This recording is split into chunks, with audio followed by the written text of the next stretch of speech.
Bonjour, aujourd'hui la CF en cuisine est avec Aurélien Laitier, un des deux chefs du restaurant Le Trait d'Union à Poitiers. Le restaurant est géré par deux frères et mélange deux types de cuisine dans la cuisine végétarienne. À travers cette interview, vous découvrirez la cuisine végétarienne. Première question, qui êtes-vous? Du coup, je suis l'un des deux frères, Aurélien Letière. J'ai 37 ans. Je fais de la cuisine végétarienne depuis 7 ans, je pense, un truc comme ça. Pourquoi avez-vous choisi ce métier? C'est un peu par hasard, et puis j'y suis resté parce que j'ai bien aimé. J'ai choisi ce métier, ouais, par hasard, parce que suite à un voyage en Inde où j'ai adoré la cuisine en fait, je me suis rendu compte que j'avais grandi. Ouais, ma mère, en fait, je me suis rendu compte après coup que ma mère adorait nous faire des bons petits plats, en fait, mais je m'en rendais pas compte à l'époque et qu'en fait c'était super important. Et j'ai cherché un boulot en saison, en fait, où j'ai bossé dans les Alpes. Et j'ai eu l'opportunité de commencer plongeur dans un restaurant. Et puis voilà, de fil en aiguille, ils m'ont repris plongeur l'année d'après. Puis après, j'étais aux entrées, et après, j'étais au chaud. Et puis voilà, petit à petit comme ça. J'aimais bien l'esprit d'équipe. Et j'aime bien parce qu'il y a deux aspects dans le métier. Il y a un aspect où on est dans sa bulle quand on fait les préparations. Et il y a un esprit d'équipe qui est assez fort pendant le service où on doit tous être ensemble, se parler et dans un jus qui est assez agréable finalement pour élaborer le meilleur plat et en tout cas que ça se passe le mieux, que les gens attendent le moins possible. Voilà, j'aimais en fait à la fois il y avait ces deux aspects un peu dans sa bulle et un esprit d'équipe assez fort. Voilà. Du coup, quelle formation avez-vous fait? Du coup, j'ai commencé pas de formation, commencé plongeur et genre après 3 ans, j'ai fait le CAP de cuisine. Voilà, j'ai fait ça à Grenoble en formation pour adultes. Depuis combien de temps faites-vous ce métier? Voilà, ça fait on va dire 12 ans, je pense. Ouais, 12 ans. Pouvez-vous nous présenter votre équipe? Alors l'équipe, donc il y a mon frère et moi, Julien et moi qui sommes gérants du coup. Il y a la femme de mon frère qui est en service. Il y a Aristide en service et Noël. Et en cuisine, il y a Sully qui est un ancien et une stagiaire qui est en apprentissage à l'école Ferrandi à Paris, qui est une super école de gastronomie en fait, qui fait son apprentissage et qui reste là pendant 2 ans. Voilà, donc on est 4 en cuisine et 3 en salle. Il y aura 2 personnes en plus en été. Voilà, parce que la fréquentation avec la terrasse est plus importante. Depuis combien de temps êtes-vous ouvert?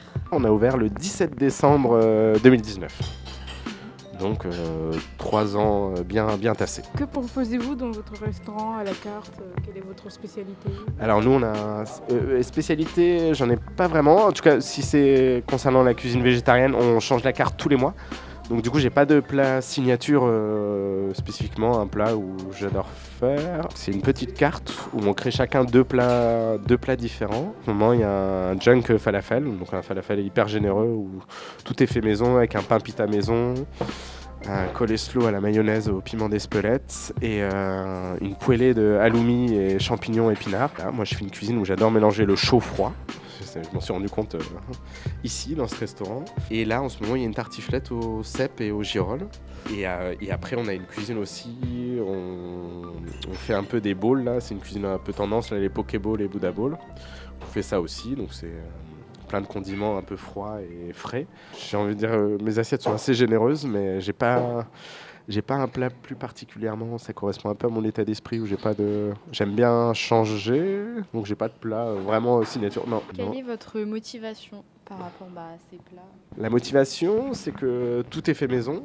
Donc ça c'est chouette et ma motivation comme on fait des plats du jour aussi, c'est vrai que ça je l'ai pas dit, c'est qu'il n'y a aucune journée qui se ressemble en fait et comme on change la carte tous les mois, il n'y a pas de routine quoi, de l'aspect un peu chiant qui peut s'installer quand on fait toujours la même carte où il y a certains restaurants qui le font. Ils changent jamais et nous on n'est pas là-dedans.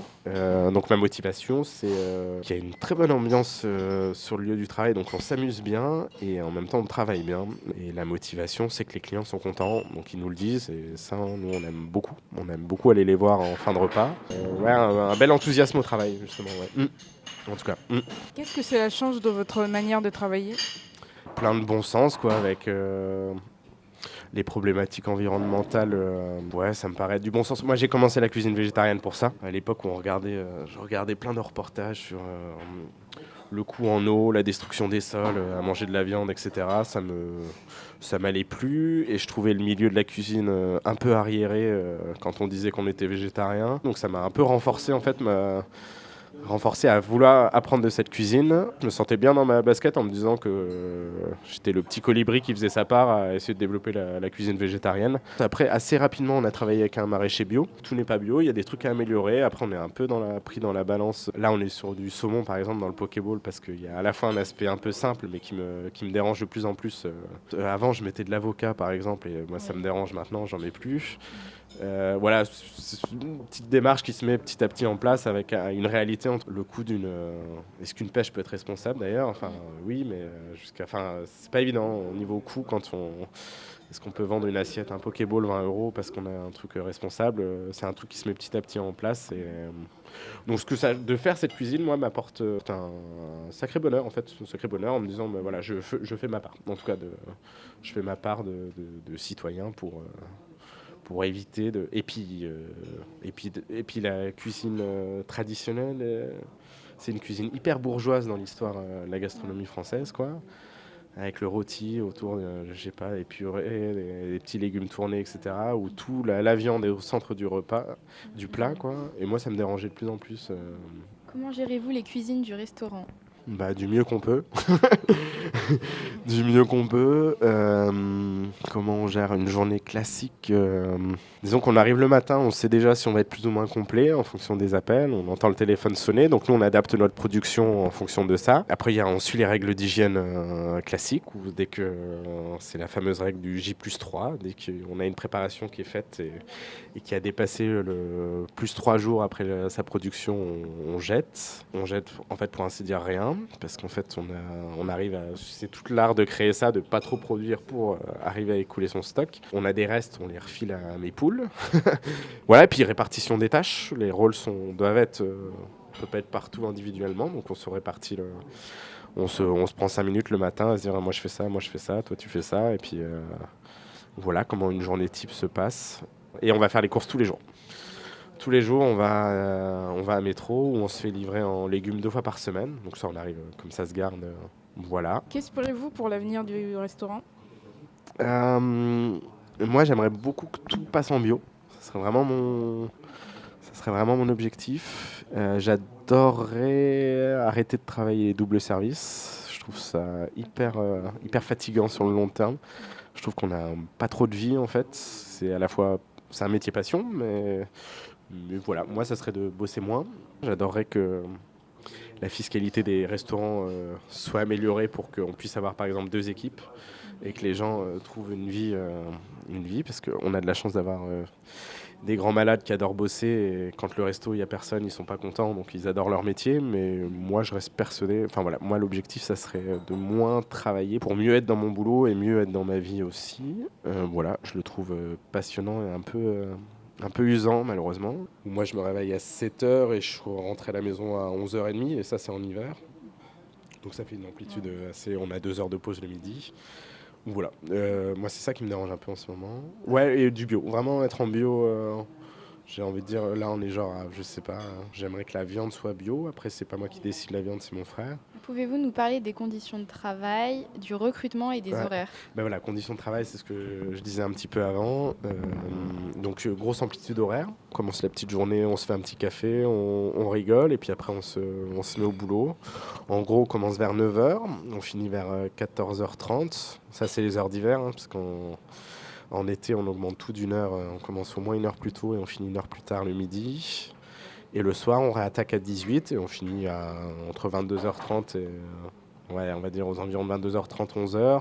Et en été, c'est au moins 1 heure ou 2 plus tard. Voilà, notre journée se décompose en production de nos prépas, quoi. Parce que c'est vrai que les gens ne se rendent pas trop compte, mais la cuisine. Souvent, les gens disent je suis cuisinier. Ils disent mais pourquoi t'embauches aussitôt? Ils ont l'impression que. Mais en fait, il y a plein de préparations à faire, il y a plein de boîtes, etc. De pré-cuisson à faire. Le recrutement, nous, ça va, on a de la chance. Les gens se pointent par rapport à ce qu'on entend à la radio. Problème de recrutement, nous on l'a pas encore, en tout cas, on l'entend pas. Des gens viennent, se présentent au bon moment, j'ai l'impression. Puis on a l'équipe là en fixe, donc je sais pas, on le rencontrera un peu plus tard quand Sully partira en retraite. Quel a été l'impact du Covid-19 sur votre travail en général? Nous on a eu de la chance, on a eu le cul bordé de nouilles parce que on a eu chaud au début parce qu'on savait pas, le premier confinement là de 2 mois et demi. On savait pas, bon pareil, il y avait la peur un peu on savait pas trop ce qui nous arrivait, donc il y avait quand même, c'était un peu particulier. On a fermé le resto, on a été obligé de fermer, comme tous les restos. Nous, on a eu de la chance parce qu'on a été assuré de la perte d'exploitation par notre assureur, qui nous l'a dit assez rapidement. Mais malgré tout, mais c'était long et puis on n'avait pas beaucoup de trésorerie parce qu'on venait d'ouvrir depuis 3 mois. Donc on a vraiment eu chaud. Ça a duré 2 semaines de plus. On était obligé d'aller chercher des sous ailleurs. Donc là, c'est cool. Après, donc on a été remboursé. Nous, on fait partie de, je sais plus, mais il y a très peu de restos dans notre cas en fait en France. Donc nous, on a eu énormément de chance. Après le deuxième confinement, moi j'ai adoré en fait. J'ai adoré parce qu'on a fermé le resto et c'est la première fois de ma vie que j'avais 6 mois et en plus on pouvait se déplacer plus ou moins, mais en tout cas je l'ai super bien vécu quoi. C'était 6 mois de pause dans un monde qui va à 1000 à l'heure et qui est complètement fou en fait. Donc je trouvais ça cool, moi je trouvais que c'était du temps pour lire des livres et bricoler comme jamais on avait eu. Donc moi je l'ai plutôt super bien vécu. Si vous posez la même question à mon frère, il a plutôt déprimé parce qu'il adore bosser. Et moi, j'adore bosser, mais j'adore aussi rien faire, quoi. Donc, euh, ouais, moi, je l'ai bien vécu. Et pour le resto, ouais, on savait que ça allait... Parce que quand ça a rouvert au deuxième confinement, comme on a une terrasse, on savait qu'on allait repartir direct, que les gens avaient envie de manger dehors. On savait qu'on était un resto privilégié pour repartir bien, en fait, voilà. Donc, on l'a bien... Et au deuxième confinement, il y a eu des aides de l'État qui nous permettaient juste de tout rembourser en fait, donc de pas user des sous qui étaient de côté. Donc ouais, du coup on n'avait pas de stress Non, moi je l'ai bien vécu. Et j'aimerais beaucoup qu'il y ait un autre confinement pour d'autres raisons, pour que l'humanité se réveille et réfléchisse à ce qu'elle fait. Mais ouais, non, plutôt bien. Ouais. Et ben nous ça faisait partie de la création du projet quoi. On l'a appelé le restaurant Le Trait d'Union. Je ne sais pas si les gens le savent ou si vous le saviez, mais parce que on faisait un lien entre la cuisine végétarienne et pas végétarienne. Et l'idée du resto, c'était de venez comme vous êtes, hein, un peu comme, mais pas comme McDonald's. C'était peu importe ce que vous mangez, et ben vous trouverez de quoi, peu importe votre régime alimentaire, et ben vous aimerez ce que vous mangerez. Et puis, je sais pas si vous avez regardé sur la carte, mais il y en a, en fait, peu importe l'envie, il y en a un peu pour tous les goûts, quoi. Une carte assez restreinte, mais finalement, on y trouve on n'a pas... Chaque matin, on se lève, on n'a pas envie de manger la même chose. Et je trouve qu'on trouve notre compte dans le restaurant. Donc, elle s'est installée, en fait, à la création du projet. C'est pas Moi, c'était la seule raison pour laquelle j'ai voulu aller dans ce projet, c'est parce que je voulais faire la cuisine végétarienne. Et d'ailleurs, c'était végétal, hein, la question, quoi. Et oui, peut-être aussi une des évolutions aussi qui peut être pas mal, c'est d'aller plus vers une cuisine végétale que végétarienne. Du coup, plus travailler avec des fleurs, plus faire de pesto, aller plus vers enlever un peu, aller plus vers le vegan en fait, mais aller rechercher le goût vraiment dans le végétal. Là, c'est un axe aussi d'amélioration aussi. Ouais. Les fleurs, c'est très bon. Hein. Ouais. Ben ouais, carrément, aller plus même vers des fleurs, les fleurs qui poussent dans le coin, etc. Mais petit à petit, ça se met vraiment petit à petit. Voilà, maintenant on a de l'espace pour ça un peu. Maintenant que le resto est lancé, au début on aura plein de projets, puis en fait on les met 4-5 ans après parce que. Mais oui, voilà, ce sera aussi des axes d'amélioration. Comment utilisez-vous des ingrédients végétaux pour remplacer des ingrédients d'origine animale dans vos recettes? Déjà, je fais gaffe à l'équilibre alimentaire ou en cuisine végétarienne, du coup, végétale, il faut à chaque fois un céréal et une légumineuse et des crudités et des cuidités, du coup. Donc je fais gaffe à ça, qui est toujours une légumineuse et un céréal, en tout cas pour que ça soit équilibré. Chose qu'en cuisine traditionnelle, ils font pas du tout gaffe, en tout cas, à l'équilibre du plat. Donc je fais gaffe à ça. Et comme j'aime le chaud-froid, je tombe vite fait dans le crudité, cuit. Donc j'aime bien aussi, puis on fait vachement gaffe aux textures, quoi, qu'il y a un peu de croquant, un peu de... Donc on va plus faire une crudité aussi. En tout cas, essayer de faire en sorte que le repas soit équilibré. Un maximum. Comment travaillez-vous pour créer la diversité dans les plats végétariens et éviter la monotonie? Ah bah ça me demande beaucoup de travail parce que je suis un gros accro livre de cuisine, donc du coup je potasse, je m'endors avec un livre de cuisine. Et puis j'ai des recettes comme ça qui me viennent un peu à la fois à lire, et puis il y a des connexions qui se font au fur et à mesure de l'expérience. On sait telle saveur va marcher avec telle saveur. Une semaine avant qu'on change la carte, on fait nos petits tests avec mon frère. Et on teste un peu une semaine avant, voir ce qui va. À la fois une recherche dans les... Moi je dirais les bouquins. Pinterest, j'aime bien. J'aime bien les sites Oui. anglais aussi.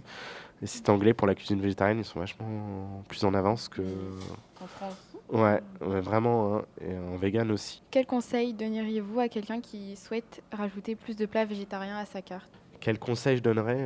Ouais, bah, vraiment s'ouvrir, en tout cas, s'ouvrir à ça juste. Puis commencer à regarder des recettes parce que c'est tellement différent. C'est vraiment tellement différent. Donc c'est juste une envie d'aller, une envie de s'y intéresser. Ça commence par ça. Comment travaillez-vous avec des ingrédients locaux et saisonniers dans votre plat? Et ben maraîcher.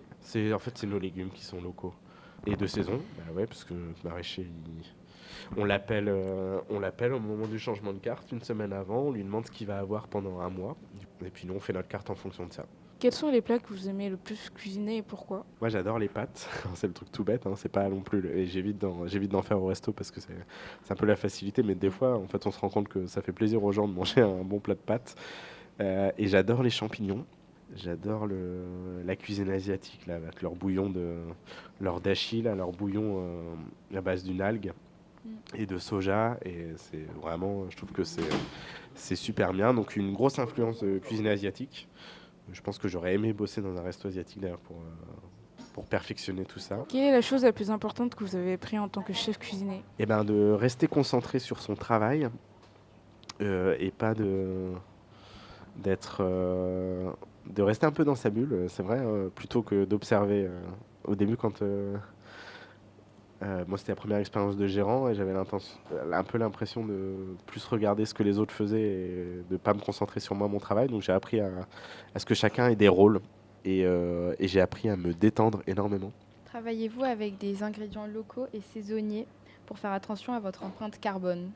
Ben ouais, ouais, ben comme je disais, voilà, c'était l'idéal d'aller plus vers ça. Après, il y a des trucs. Je trouve que de toute façon, cuisiner végétarien, c'est limiter son empreinte carbone. Et même si on mange une banane, on fera toujours moins de mal que si on mange un steak. Ça, j'en reste persuadé, même si, à exception faite que ça soit un producteur du coin. Enfin, après, c'est un peu innuançable, mais dans tous les cas, on aura assimilé plus de protéines et plus d'énergie, et ça en aura moins coûté à la terre de manger des légumes que de manger de la viande qui vient pas de très loin. Ça, j'en suis persuadé. Toujours une question de coût aussi. Faut voir tout a tellement augmenté cette année, oublié, et nous, on a fait le choix de ne pas augmenter nos tarifs. Travaillez-vous avec des fournisseurs pour s'assurer que les ingrédients que vous utilisez sont éco-responsables? Ben, notre maraîcher, qui a le label bio, qui est un maraîcher à Quincé. La viande, on fait gaffe à ce que ça soit français. Et nos farines aussi. Nos farines, on fait gaffe à travailler avec de la farine complète, en tout cas, parce que c'est pas beaucoup plus cher, mais en tout cas, l'apport en protéines est mieux. Et c'est toujours amélioré. Voilà. Comment travaillez-vous avec des textures différentes dans vos plats pour créer une expérience culinaire complète tout en utilisant des ingrédients éco-responsables? Bah ouais, c'est ce que je disais. Cru, cuit, chaud, froid. Moi, c'est mes axes. Et je m'amusais à faire des plats où on a un légume et comment on va le travailler différemment. Je sais pas, on va en faire une purée, on va faire un espuma, et on fait une déclinaison autour je sais pas, on prend la carotte et on va faire des chips de carottes, on va faire une purée, euh, on va faire je sais pas, une carotte rôtie, une carotte crue. Enfin voilà, il y a mille façons euh, on peut faire des cuissons sous vide aussi. Euh, on peut le paner, mettre dans la chapelure et la frire. Enfin, en fait, il y a pas de, il y a plein de, il y a plein de trucs à faire. C'est trop bien la cuisine pour ça. C'est sans. euh, donc voilà, essayer de prendre un aliment et de se dire, je veux mettre ça dans mon plat, tac, tac, tac. tiens, je peux le faire ça, mais si je veux le croquant, comment je vais l'amener pour avoir une variation de texture. Juste, c'est de la réflexion en création de plat. Ouais, Merci pour cette interview. Nous espérons que cela vous a permis de découvrir une cuisine dans l'air du temps et qui saura peut-être vous convaincre. C'était Shanice, Thomas et Célie. merci à vous. Ouais. Merci à vous.